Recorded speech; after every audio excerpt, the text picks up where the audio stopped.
एक बार की बात है, एक छोटे से गांव में एक भूतिया महल था। लोग कहते थे कि उस महल में भूतों की आत्माएं रहती हैं और वहां रात को अजीबोगरीब आवाजें सुनाई देती थीं। गांव के बच्चे दिन भर उस महल के पास खेलते थे, लेकिन रात को वहां जाने से डरते थे।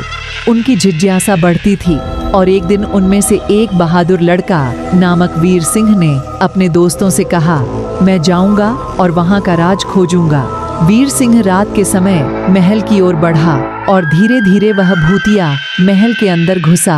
उसने अंधेरे में चमकती आंखों की तस्वीरें देखी और अजीब आवाजें सुनी। अचानक एक छिपी हुई आवाज सुनाई दी, कौन है? वीर सिंह ने ध्यान दिया और उसे एक भूतिया बुद्धिमान परी ने देखा। परी ने बताया कि महल में एक चंद्रमा का रहस्य है, जो जिसे जानने की जिज्ञासा वाले को सिखाने के लिए वह भूतों का रूप धारण करती हैं। वीर सिंह ने भूतिया महल के अंदर कुछ डरावनी चीजें भी देखीं।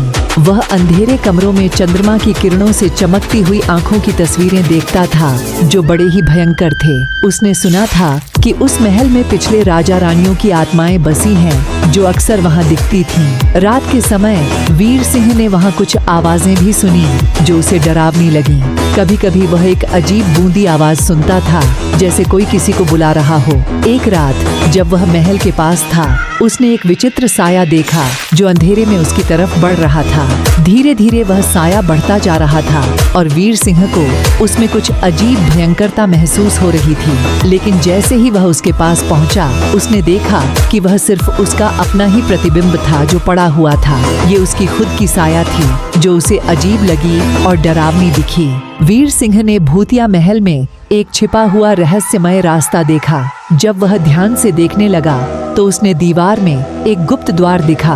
वह द्वार पर कुछ अजीब चिन्हों और प्राचीन लिखावटों से सजा हुआ था। वीर सिंह को यकीन हो गया कि यह द्वार किसी अनमोल गुप्त राज की ओर इशारा कर रहा है।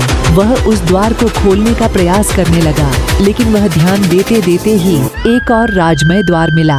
वीर सिंह ने समझा कि इन द्वारों के जरिए कोई अनमोल राज्य या ज्ञान छिपा हो सकता है।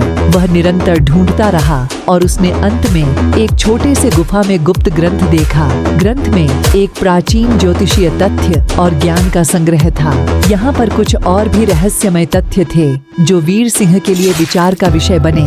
वह उस गुप्त ग्रंथ को अपने साथ लेकर बाहर आया और उसे गांव के लोगों को साझा किया। इससे भी सबको विशेष ज्ञान और विचार का स्रोत प्राप्त हुआ, जो भूतिया महल की भयावहता को एक साधारण स्थान से अनमोल ज्ञान का केंद्र बना दिया।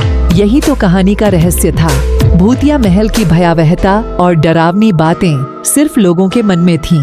वीर सिंह ने वहां जाकर सच्चाई को जाना और उस ग्रंथ के माध्यम से ज्ञान की खोज की। उसने उस जगह की सच्चाई को उजागर किया और लोगों को समझाया कि वहां कुछ डरावना नहीं था। जब लोगों ने ग्रंथ का ज्ञान प्राप्त किया, तो उन्होंने भूतिया महल की गलत धारणा दूर की और उसे एक ज्ञान का केंद्र बना दिया। इससे भूतिया महल की जगह एक ज्ञान और संशोधन का केंद्र बन गया, जहां लोगों को नई सोच और ज्ञान की प्राप्ति होती थी। इसके साथ ही वीर सिंह ने भी यह सिद्ध कर दिया कि वहां कुछ भी डरावना नहीं था, सिर्फ लोगों की धारणाओं और डर की कल्पना थी। इससे उन्होंने साहस और सच्चाई का संदेश दिया।